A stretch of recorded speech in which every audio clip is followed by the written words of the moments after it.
Hey everybody, welcome back to the channel. It's been a while.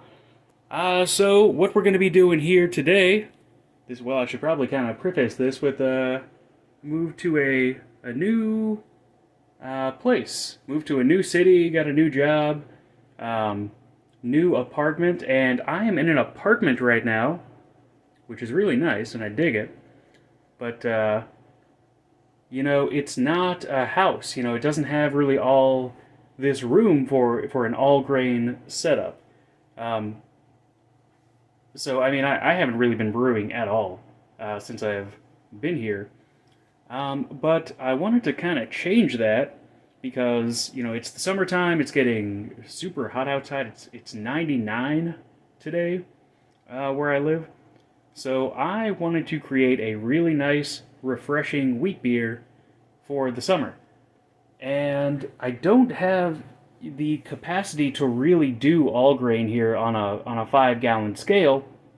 So I decided I was going to do something that I've done in the past that's worked out really well, that I love, that I just absolutely love.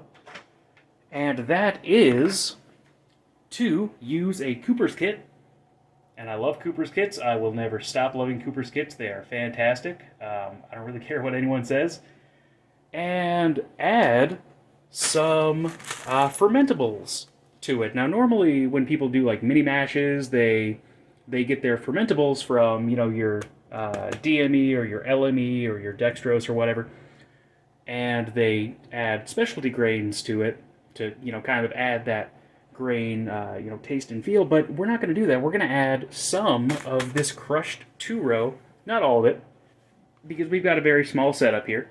We're just going to add a couple pounds of that to kind of, give it some more fermentables, kind of give it a little bit of freshness. I've got some fresh hops in the fridge that we're going to throw in there as well, so that's going to be nice.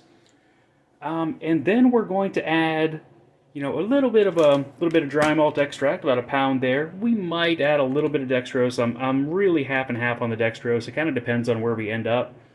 And we're going to, at the end of all that, add the Cooper's kit to it and ferment it with this guy, which is Y yeast 3944 Belgian wit beer yeast, which I think is going to be really fantastic.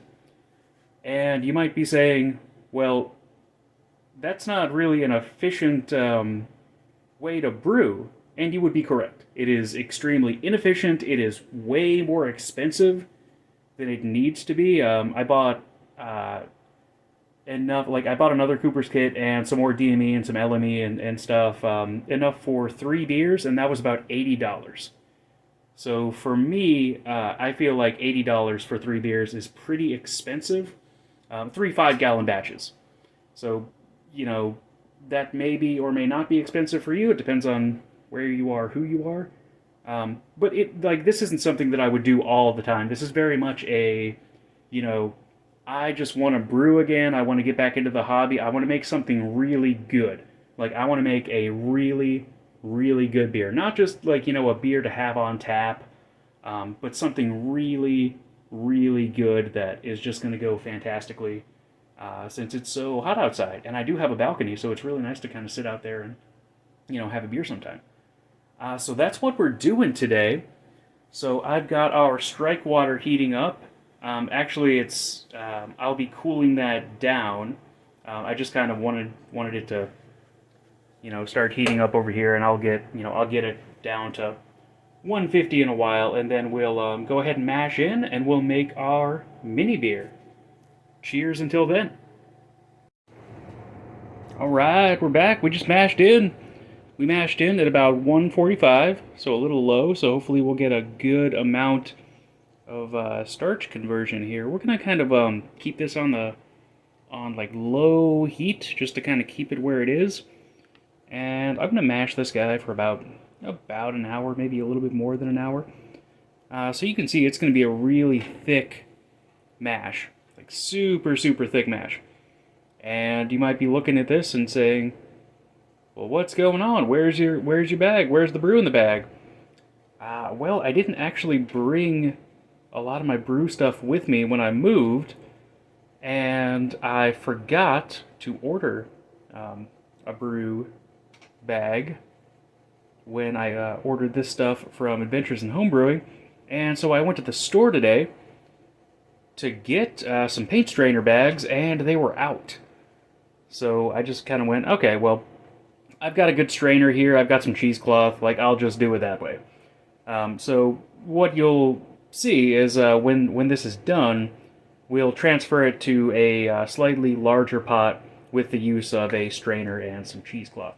So, maybe not the exact optimal way to do it, but, I mean, I was going to brew today, no matter what, so, kind of had to do it. I'll get some paint strainer bags, for the next batch, so we won't be running into this issue. So look at that. That is some good stuff. I just smelled the 2-row coming out of the bag, and it is just absolutely amazing. I haven't been brewing for a long time, so it's really just fantastic to see that.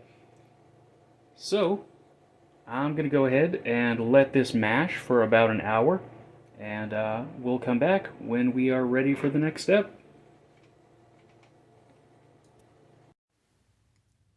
There it is, ladies and gentlemen. That's our finished mash. We mashed in at 140.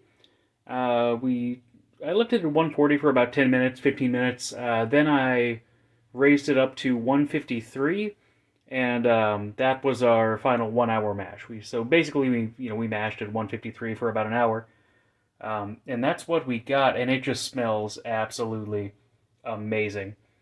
So I'm gonna take this. I'm going to strain it and put it into our kind of final boil vessel. And I know I'm going to sparge this quite a bit. I might actually quasi mash it again, just because the container's kind of small, and there's about 2 pounds of grain in there, so that's a fairly thick mash. So I think we can extract some more sugars out of that if we really want to. After that, we're going to go ahead and boil, and we're going to add our hops, which are Cascade. So I'm going to add about half of this, because this is a 6.8 alpha acid Cascade, and I think that's going to give us a really nice hop flavor to this. So I think that's going to be fantastic. Once that's all going, we'll add our fermentables. We're going to add our golden DME, and later I might add a little bit of this dextrose. I'm not going to add a whole lot of it. It kind of depends on where we're at in terms of gravity. And we got our yeast going here. It's starting to kind of, yeah, there you go. It's starting to kind of perk up there. And again, this is a Belgian wheat beer yeast, so I think that's going to be really good. And then we'll, go ahead and add our Cooper's kit at the very end. This is our boil vessel. There you go. And this is our fermentation vessel. This is a Cooper's fermenter, and I really like this fermenter basically because it's so huge, and it's got a spigot on the bottom. So, as we saw in the Rogan beer episode, when we used that Weissenschaffen yeast, it just absolutely, we needed, I think I had like an 8 or 9 gallon fermenter, and we basically needed all that headspace. Because that thing is just a super top crop yeast strain. So hopefully this one won't be as intense, but if it is, we know that we've got a fermenter that can handle it.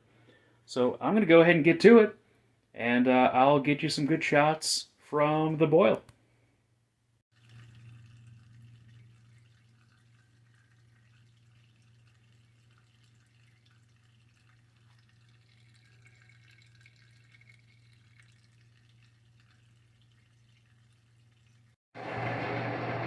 Alright guys, there we go. Pre-boil hops. Those smell amazing. About a half ounce of 6.8 alpha acid Cascade. Maybe a little bit less than a half ounce. We might come back to those a little bit later. But we're going to put those in pre-boil. Because that's just something I really enjoy doing, and I've had some really good luck with it in the past. So, not a whole huge amount of liquid there, just an addition to the Cooper's kit to kind of give it a little bit more, make it taste a little bit more like an all grain beer. Because everybody loves all grain beers. So that's what we have got going on. I'll get back to you when we add our malt extracts.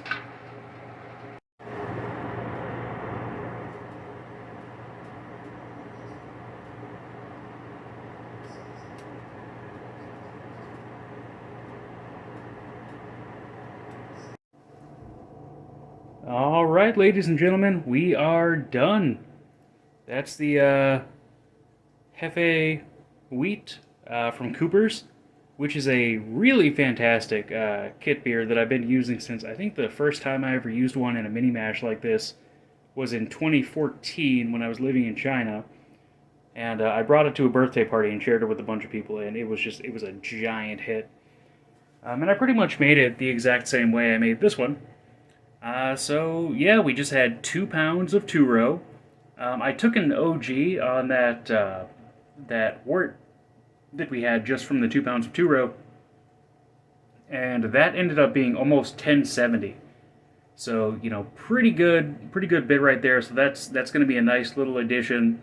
Should add some kind of freshness, some of that all grain feel to it. I added a pound of golden DME and about 3/4 of a pound of dextrose. So there is some dextrose in there, but I think it's I don't think it's going to be enough to really really impact the beer in a significant way. I hope not. So then I just got some water, some little waters from Walmart there. So about a gallon of that is my own tap water, and 4 gallons of it is purified water from the store. So we'll kind of see what ends up going on there. So now I'm just going to go ahead and pitch the yeast. Again, that's 3944 Belgian wheat beer yeast. We're going to go ahead and let this ferment probably for a couple weeks. We're going to bottle it, and then I will get back to you guys with the tasting.